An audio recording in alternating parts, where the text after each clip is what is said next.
Hikmah yang ke-81 dari Hikam Al-Ata'iyah, berkata Imam Ahmad Ibnu Athaillah rahimahullah,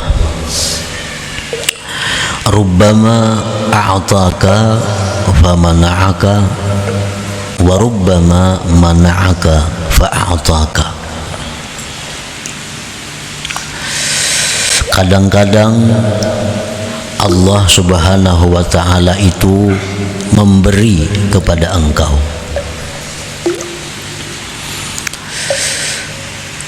maka dia mencegah akan engkau. Dan kadang-kadang Allah Subhanahu wa ta'ala itu menegah akan engkau, maka dia memberi akan engkau. Nah, itulah terjemah dari hikmah yang ke-81 ini. Maksudnya oleh para pensyarah disebutkan, rubbama a'taka syai'an minad dunya wa ladzataha famana'aka at-tawfiq li ta'atihi wal iqbal 'alaihi wa rubbama mana'aka ad-dunya wa ladzataha fa'ataka at-tawfiq li ta'atihi wal iqbal 'alaihi.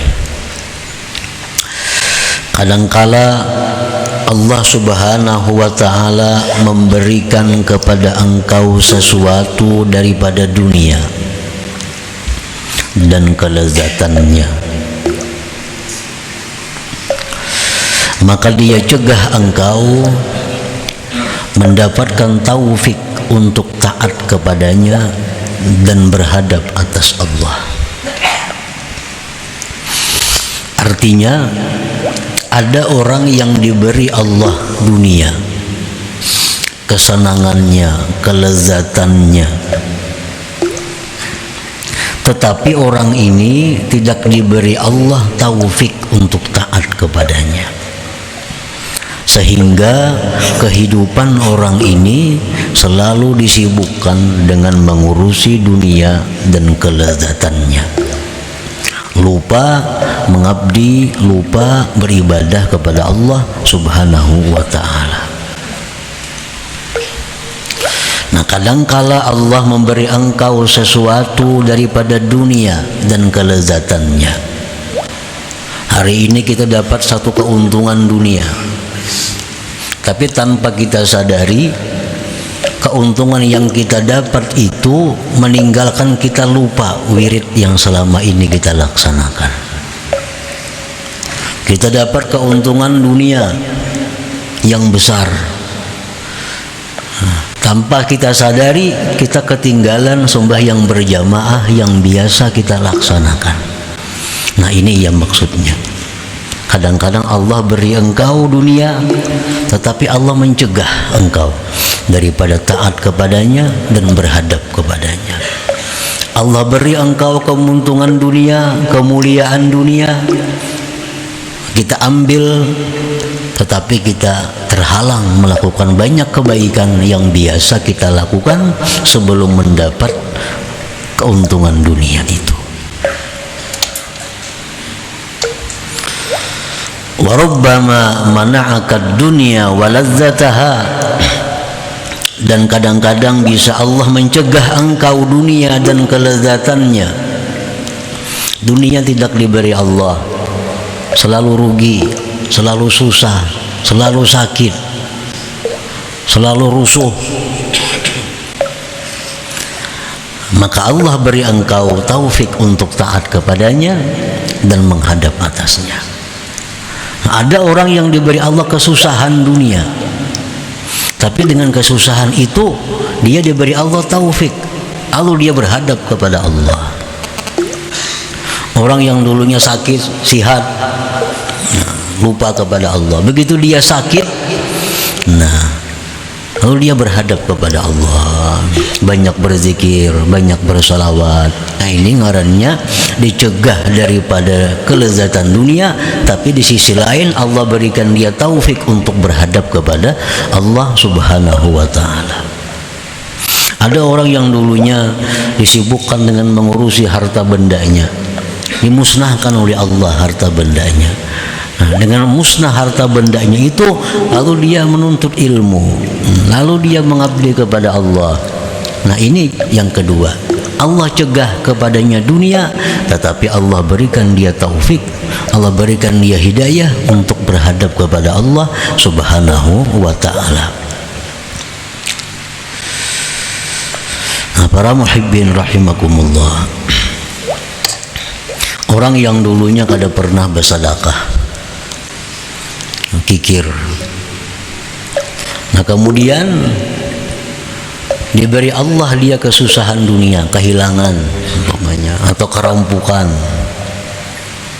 atau ditipu orang. Nah, gara-gara ini dicegah keuntungan dunia, kehilangan atau kerampukan, lalu dia bersedekah. Nah, kasih itu kamari, bersedekah lawan tuan guru, bersedekah lawan habaib, bersedekah lawan fakir miskin. Nah, ini contohnya orang yang ditegah Allah dunia, tapi diberi Allah dia taufik dan hidayah untuk taat kepadanya.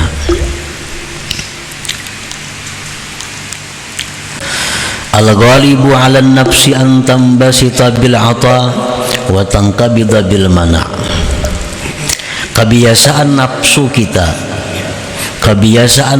kita itu senang dengan pemberian duniawi, sihat, makmur, aman, tentram, rezeki berlimpah ruah. Itu paling senang nafsu kita.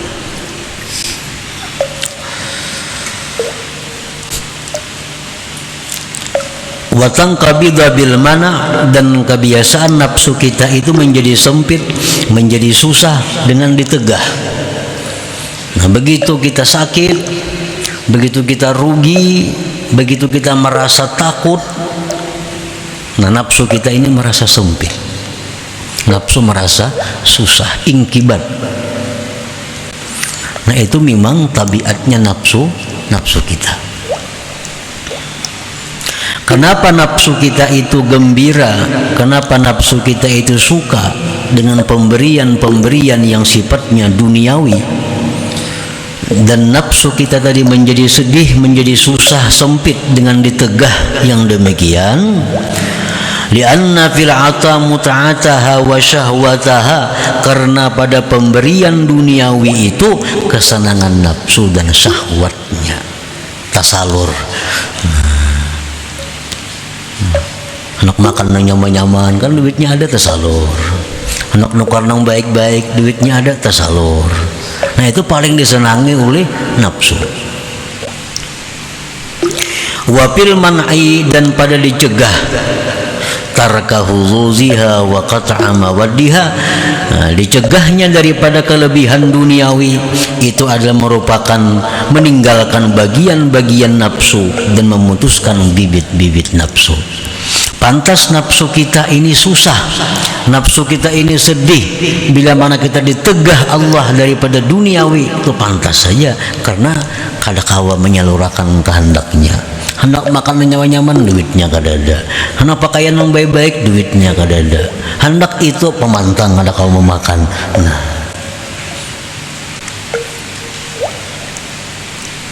wadhalik, yang demikian itu terjadi li jahliha bi rabbiha wa adami fahmiha, karena si nafsu ini jahil lawan Tuhan dan kada mengerti.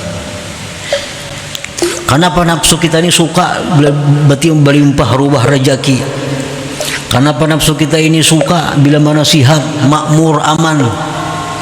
Kenapa nafsu kita ini susah, sedih bila mana kita dapat ketakutan, dapat kerugian, dapat penyakit? Nafsu sedih. Kenapa? Karena nafsu ini jahil lawan Tuhannya. Nafsu kita ini kadang mengerti tentang perbuatan Allah kepadanya itu. Padahal disebutkan tadi bahwa ada orang yang diberi Allah dunia, tapi ditegah Allah taufik dan hidayah. Ada orang yang diberi Allah taufik hidayah, tapi ditegah Tuhan daripada dunia. Tapi karena nafsu ini kada mengerti apa yang dimaksud oleh Allah, nafsu ini kada paham, lalu inya suka bila mana nang nyaman-nyaman, sedih bila urusan nang kada nyaman. Nah,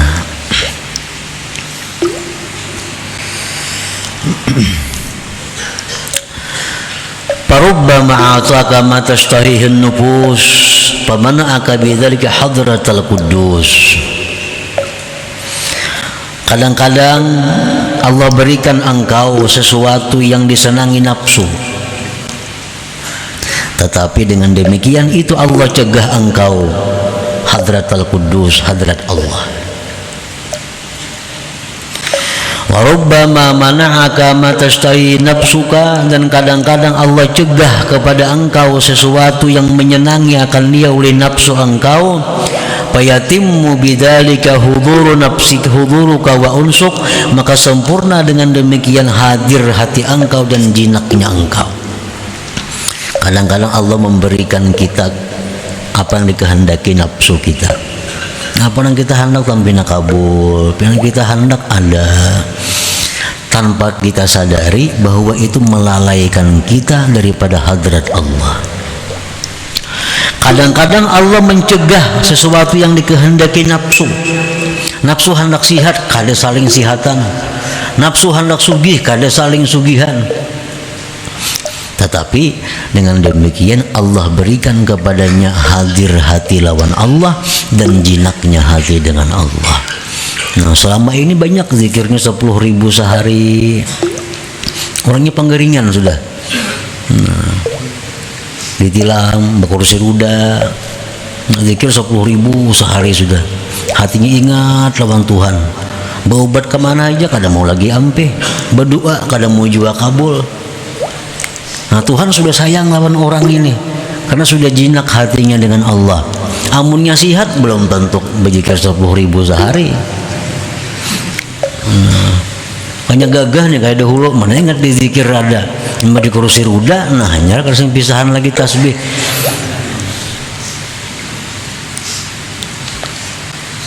Nah, cuma karena nafsu kita ini kada mengerti, nafsu kita ini kada paham, nah sedih hati, kada nyaman hati bilaka itu. Jadi fal wajibu 'alal 'abdi an la yattahima rabbahu fi ma'aulahu lah, maka wajib atas seorang hamba bahwa jangan mentuhmah lawan Tuhan. Jangan menyangka kada baik lawan Tuhan daripada apa yang diberikan Allah kepadanya itu. Allah berikan kita kesusahan, jangan bersangka buruk lawan Tuhan. Allah berikan kita penyakit, jangan bersangka buruk lawan Tuhan. Allah berikan kita kesempitan, kesulitan rezeki, banyak hutang, jangan sangka buruk lawan Tuhan. Mungkin ada kehendak Tuhan yang belum kita dapati, yaitu Tuhan ingin bahwa kita selalu diingat. Tuhan ingin agar kita selalu berdoa. Tuhan ingin agar selalu kita berzikir kepadanya. Caranya macam ini. Caranya macam ini. Tuhan sudah tahu lagi sigar kada berzikir. Tuhan sudah tahu lagi nyasihat kada tapi sembahyang. Tuhan sudah tahu lagi nyasihat kada tahu di ulama.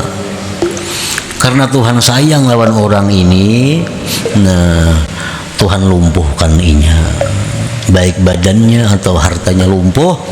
Akhirnya dia dekat dengan ulama, tahu dengan zikir, tahu dengan wirid, tahu dengan macam-macam salawat.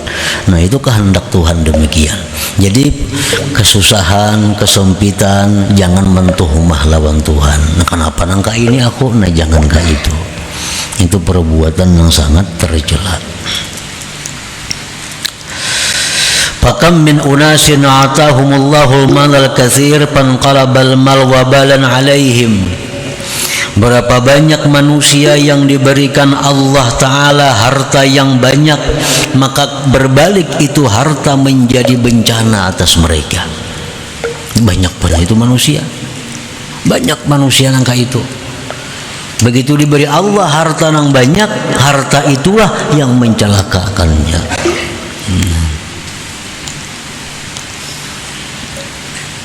Wa kam min unasin tawa fi hayatihim al-man'u fakanat akibatu dzalik al-khaira was-sa'adah. Berapa banyak manusia yang berturut-turut dalam hidupnya kesempitan, kesusahan, tapi akibatnya kebaikan dan keberuntungan.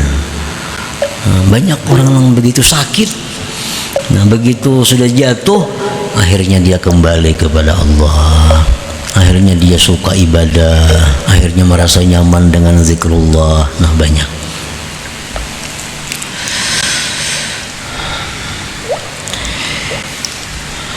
Firman Allah Subhanahu wa taala, asa wa asa an takrahu syai'an wa huwa khairun lakum. Itu sudah firman Allah menjelaskan, barangkali gitu Tuhan ikam tu kada katuju lawan sesuatu padahal itu nang baik bagi engkau.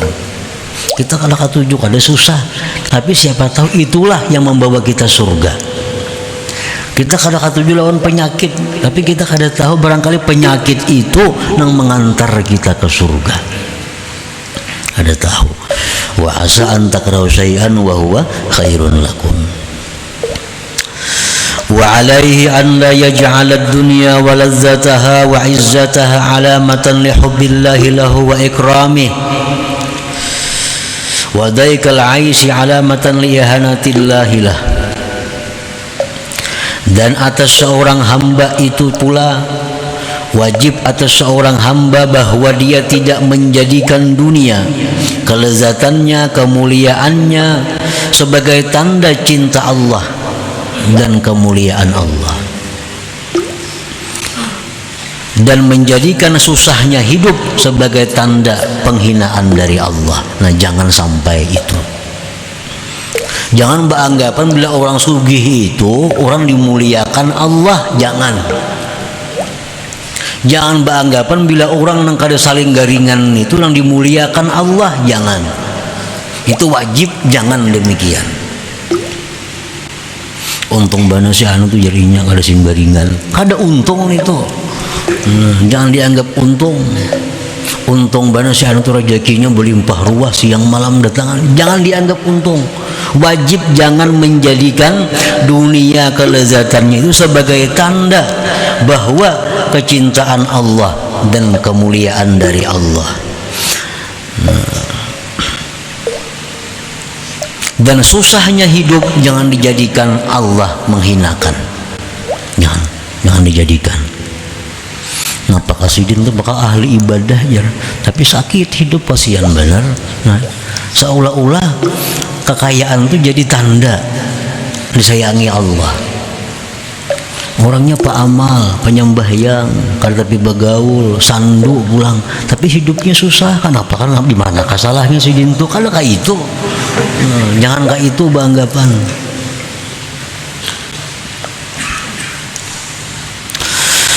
Qala Allah Ta'ala, firman Allah Ta'ala, fa ammal insanu idza mabtalahu rabbuhu fa akramahu wa na'amahu fa yaqulu rabbi akraman wa amma idza mabtalahu fa qadara alaihi rizqahu fa yaqulu rabbi ahanan. Kalla. Allah berfirman, maka adalah manusia apabila diberi Allah cobaan maka dimuliakan Allah, diberi kenikmatan, maka dia berkata Tuhan memuliakanku. Itu manusia. Bila diberi Allah kenikmatan yang banyak, bila diberi Allah kemuliaan, dia beranggapan Allah sayang lawan aku. Anggapannya.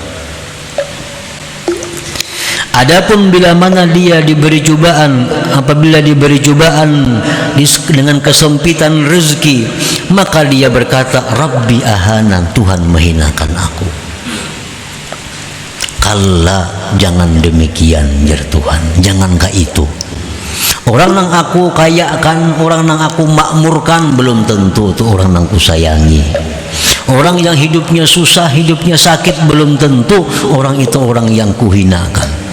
Kalla, jangan beranggapan demikian. Jadi jangan beranggapan bahwa bila dunia ini makmur, tanda orang itu berkah. Kada tentu.